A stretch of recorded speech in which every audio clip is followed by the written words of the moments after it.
G'day, this is Captain Noob, and this is a Bloodied Gauntlet with 40% faster swing speed and +1 strength. It's a Godroll, I suppose, and Godrolls are a lot easier to make on the PTS with the New Worlds feature because there's not a lot of legendary effects to be messed around with. The pool for legendary effects is a lot lower on melee weapons, so you can tend to pick out these ones pretty easily. I actually had to roll this 3 times before I didn't stop re-rolling it, so, you know, it's out there, and I think Tier's got one of these, so in honor of him, he's just hit 18,000 subscribers. We'll call this one Tier's Might. Hang on. There we go. So, Tier's Might. Bloodied, 40% fast swing speed, +1 strength. Not too bad. Now, this thing, I think, does slightly better damage than the Power Fist, but with the shock pads, you get energy damage, which is not really that appealing just because it's calculated differently and generally doesn't give out a lot as much damage as what you see on the card, like in any shape or form ever. And comparing it to a Power Fist, the difference is sort of minimal, knowing that the puncturing mod, which is giving it a slight boost in damage, gives it a little bit of the extra damage as well, and the armor penetration. It's good. It's a good thing. So I haven't had time to make myself one of these. I haven't spent the cores and modules and yada yada yada on making these in live, so I've decided to do it today here in the PTS, and we're getting 258 and 33 with medium swing speed. It's going to be a quick swing speed. We've got martial artists to help with that. Incisor, blocker, barbarian. This is an unarmed weapon, so Iron Fist goes on, leaves you room for a bunch of good stuff like here. They should do this with pistols, so instead of using your 9 of your precious agility points, you could just use 3. And then, what that'll allow you to do, if you wanted to use pistols as a sidearm, you can whack that in with your stealth commander or other builds with high agility, have a bit of range on it. I'm a genius! They should hire... don't hire me at Bethesda, actually. Just take my advice and put it into the game, because I'm sure people will love it. Now, I'm going to whack that out for Tenderizer. I'll get to why I'm using that in a second, but this is what the build's going to be. And now we're doing with Tier's Might 278 and 40. I saw the energy damage and I read that. And we can do some quick calculations here. That's about, what, 318 all up, and this is 306. So the gap is going to get larger. You'd have to use them and punch them side by side to figure out which one is stronger, but definitely the numbers here are higher, I suppose. Okay, so we're standing on the corner of Nerd Rage Road here, and we're doing 481 and 70 damage, which is how much? It's like 550-ish. It's like a little bit better than that. See, the damage numbers have shifted. The gap is larger now, so that's nice. And yeah, we've got these mutations. Specials looking pretty good. We could push that higher if we had if we were in a squad or a group just for ourselves and had the thing that makes you better. You know, the mutation that gives you plus to specials. Herd mentality, that's the one. But yeah, we can't be bothered doing that right now, so we'll stay at this strength and we'll see how we go. Okay, why not kick this off with a little bit of a cheeky attempt at encrypted here. So there's our strength right now. If we have a look at our mutations, you'll see that Talons has been neutralized and also Adrenal Reaction, affording us a little bit more health. So we're on a Nerd Rage threshold with 73 health, which is a lot higher. And we've got a bunch of buffs to use along with this, so we'll have to pop them once we're ready to go. We've also got a bunch of soup stim packs and a bunch of food, because we've got the carnivore mutation and we can actually snag a lot of food. So what I'll do is we'll start off by gathering a bit of adrenaline if we can. It's safer to do that on the Gutsies, rather counterintuitively, because the little iBots will kind of explode before you even get there. And a lot of this is going to be kind of based on almost like RNG in a way. No, I'm playing Fallout 76, and we must always stim pack, and we'll have a Scorched Beast Heart there. That'll give us a little bit more endurance. Very nice. Yes, we know Encrypted's on. We have to watch our health bar here like a hawk because it has a chance of going very wrong very quickly. There's the robot right there, a little bit too close. And apparently we're already... Oh, we've got Born Survivor on too, so that'll keep us topped up. If we need, we'll grab these. And we'll stim pack again, some whiskey, and whoops, messed that up. Alright, we're all buffed up now, had another proc of that, and if we get spotted, basically all over. So let's not get spotted, eh? Alright, we are in danger at this point, and we've popped a stim pack, and we've taken a face laser to the face, but serendipity might be keeping me alive, but that's where it kind of ends. Despite all of our buffs and everything, and all of that damage, I mean, it's all additive now, so it's not a whole lot compared to what it was. We would have crushed it just now.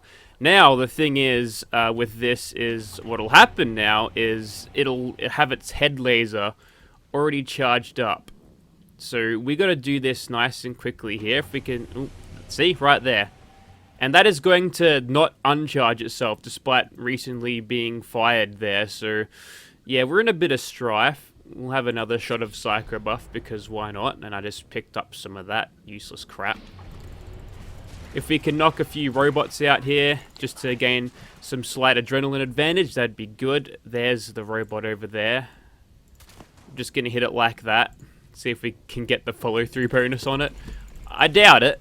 We'll give it a shot. And then we get instantly killed because it just head lasers me despite facing the wrong direction.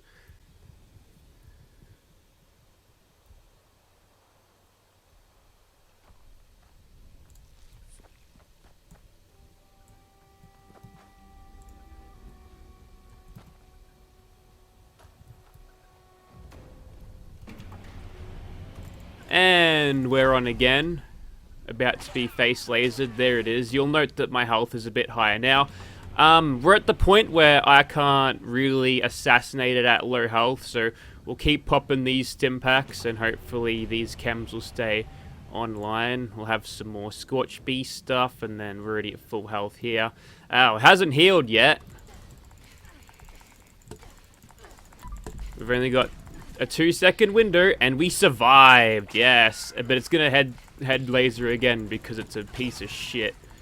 Game's broken. It shouldn't be able to do that over and over and over. Generally, Assaultrons, they couldn't do that back in Fallout 4, but now it's just infinite head laser all day, every day. And that makes it especially difficult, but if we can manage to take the thing out, it's still got sort of low health. So what I'll do is I'll just aggro it, just to remind it that it's there. See, this is not really a sprint, it's more of a war of attrition here. Oh boy. Keep spamming those stim packs. Get some cover maybe. Slip back into caution, perhaps. See, this has been probably the furthest you'd ever see for a clean run of this event, but conceivably I cannot do it any better than this, rather than like cheesing it with silly vampire weapons. There we go, managed to kill it.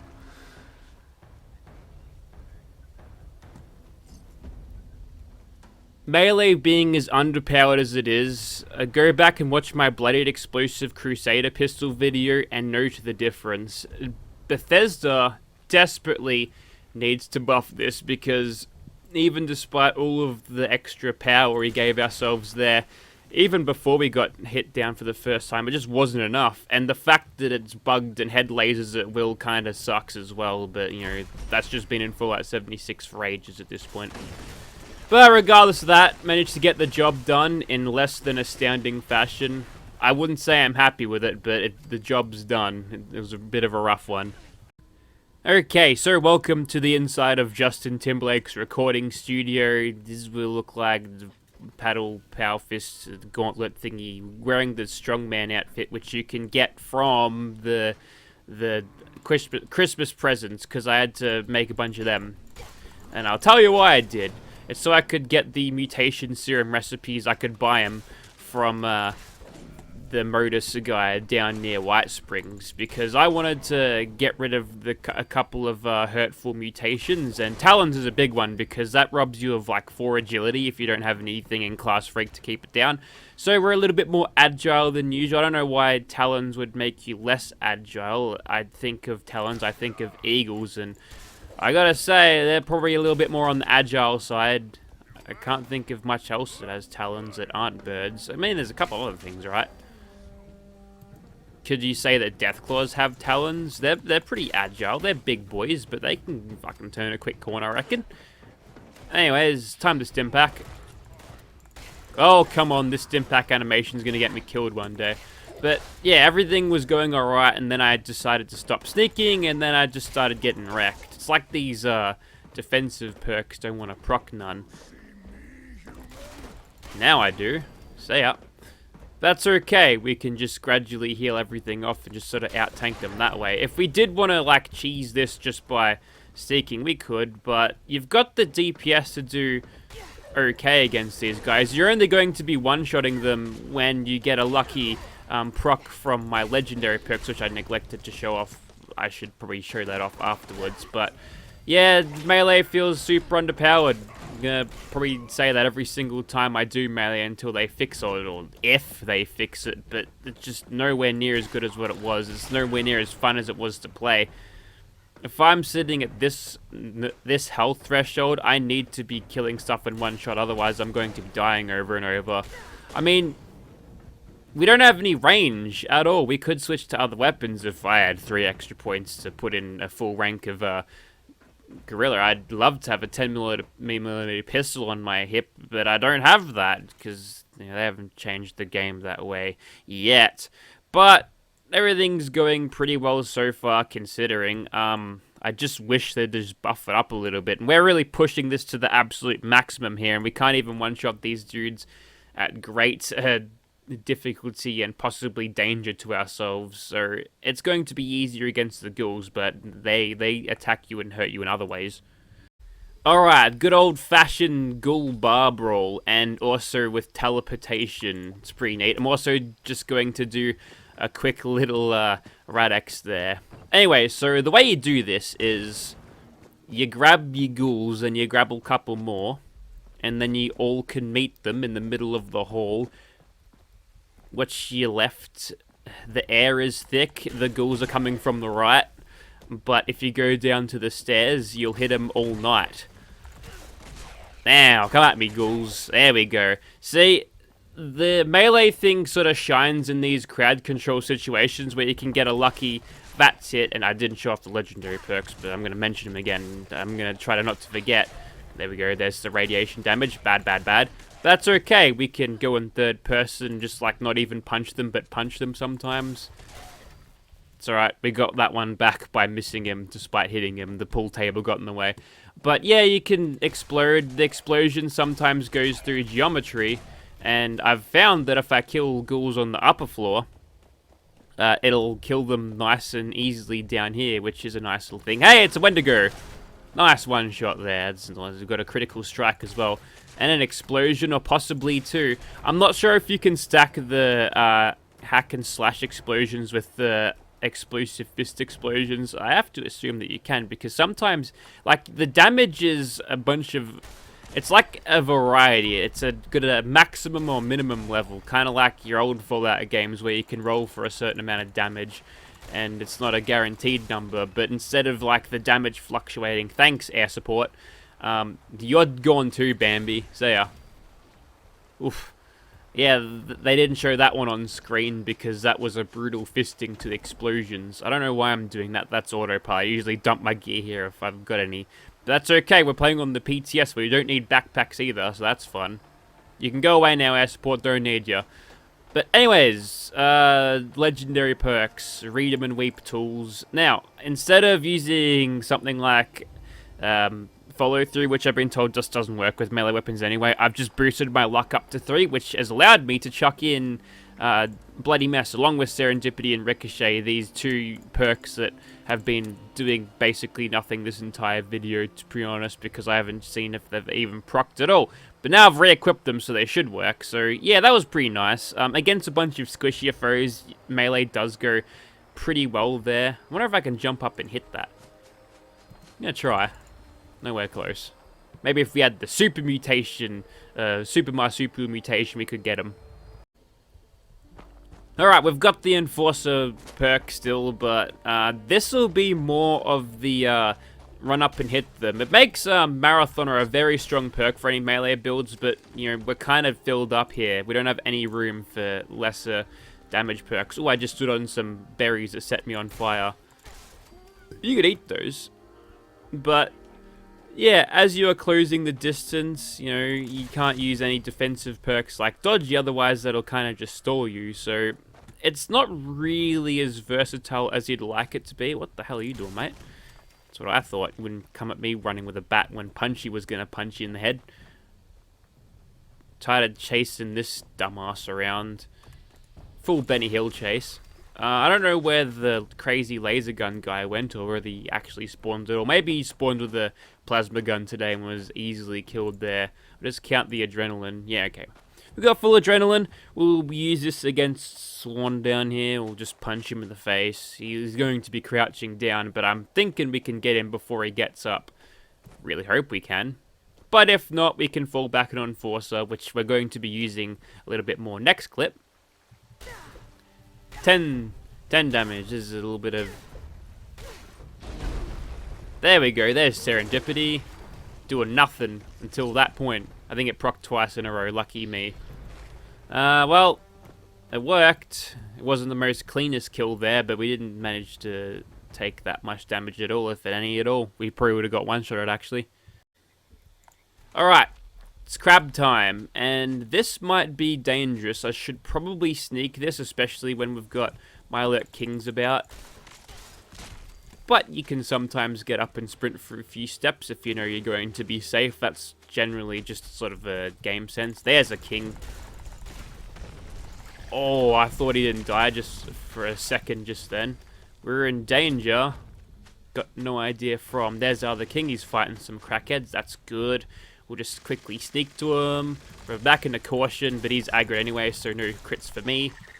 Little bit of lag happening. It hasn't been too bad, actually. Despite being in what I believe to be a foreign server, the response time for melees is actually quite good. And whoops. Did you see him just sidestep that? Nice moves, Crab. Take that to the club next time. You'll get yourself a Myalurk Queen for sure, mate. Do I have any little sacrificial grenades? Way off. I was bloody way off. So what we'll do is we'll just hit it in the bumhole, its legs, and then we'll just sort of stand not in the water and somehow get teleported back out of it. What the hell's going on here? I don't know. But as long as I can kill it without being in this radioactive water, then I would call that one a win. Let's move on to the bats, where we can do some more of this Rad-X. I wish I had Rad Shield, actually. Don't worry, I'll have that by the time Fallout Worlds goes live. Now, don't have a prime shock paddle for this, unfortunately, but it'd be unreal if you did. Just everybody ignore that. That was lag that caused that punch to miss, not me. We jumped on his head. We should have killed him like Mario just then. Okay, apparently power attacks are impotent and useless and never hit anyway, so there you go. Anyways, we'll pop a stim pack. We'll try to lure the bat a little bit closer. If at all possible, I'd like to do it without summoning the other bat down there. I could totally prime my shotguns on the PTS at the moment, because why not, eh? Crafting's free anyway. We'll also grab this one. It's totally up to them whether they want to land next to me or not, but I have to say, if I'm not getting a Scorch Beast landing right now, I'm going to be it's a little bit stiff. Alright, we've got the 2 for here. And we'll just sneak up to him and see what kind of trouble we can get into. We'll try to hit him in VATS just so we can utilize any of the random explosions. And it looks like the Radek shot that I had seemed to do the trick there. We'll keep him nice and occupied on the ground. He shouldn't get up now. He's pretty much crippled in every bloody limb at this point. He's going to pretend he's on a treadmill. Good man. Keep yourself occupied. A little bit of exercise every day. You'll be a Scorch Beast King in no time in that shape, mate. Maybe in the afterlife. So, hang on, they're shooting at something else, which is good, but... See, here's the flaw with Melee. Look at my dumbass running all the way after this guy who's stuck in full reverse and bugging out of the map. How much time am I wasting doing this? Heaps. How much time do I want to waste of doing this? I mean, it's kind of a given, but at least when I finally reach my target, make sure I'm doing a proper amount of damage to make it all worth my time, you know? Because if I can just sit back, press Q with a Gauss shotgun, target their legs, and hit mouse button 1 for instant victory, what's the bloody point of running up and punching people, eh? That wasn't rhetorical. It was for dramatic effect, but get out. Come on. Okay, not today. We went a little bit too close to this hole whilst taking out the other things. That generally happens with the melee weapons anyway. Anyway, so they have it. Bloodied, swing speed, tears, might, strength, gauntlet thing. I'd probably daily it if I had one. Maybe it's a little bit better than the Power Fists. They're pretty much the same, honestly. But I think Vampire Swing Speed is probably the way to go because you wouldn't have to worry about stim packing yourself all the time. And the damage that you get out of your unyielding makes these very close to, you know, despite the prefixes would lead you to believe different. So, you know, you may as well just use a Vampire Swing Speed and have something like this for when you really need to do some damage because the damage between them ain't much and you get a bunch of survivability with one. But yeah, it's a good weapon, and if you are in the market for a decent unarmed weapon, I think this is probably the best way to go. But it's the hardest one to get, potentially. I don't know how many people are selling these Bloodied Swing Speed Strength Power Fists or Deathclaw gauntlets around. I don't think they'd be in super massive, like they wouldn't be expensive because they're just not effective right now, and people don't really want to spend all of their caps or whatever legacy crap they want to sell for it over it. In fact, I don't think anyone's going to sell legacies for melee weapons at this point, so hopefully Bethesda can sort that out in the future. But I'm thinking to do other melee weapons. I want to try a Bloodied Lucky less VATS cost, not less VATS cost, the faster crit refill on a combat knife. I reckon that'd be unreal, actually, if I can just spam crits every other shot with that, because at the moment, my luck with all of my unyielding gear is 25, which gives me just enough, well, actually a little bit over enough, but 24 luck is what I needed with a lesser crit refill, or yes, the 50% less crit refill. You know what I'm talking about, the lucky tertiary legendary effect. So if I can get that on a combat knife with lucky on it, that'd be pretty good, I reckon. But yeah, it's a good weapon. Chase it up if you want, won't hurt. If you've got nothing better to do on your melee build, we'll have Gauss shotguns in a week's time at this point from Minerva, so just do that as well as melees and use Enforcer. That's my advice. And then we get, after that week, we get Crusader pistols maybe. Can't wait. Thank you very much for watching, guys.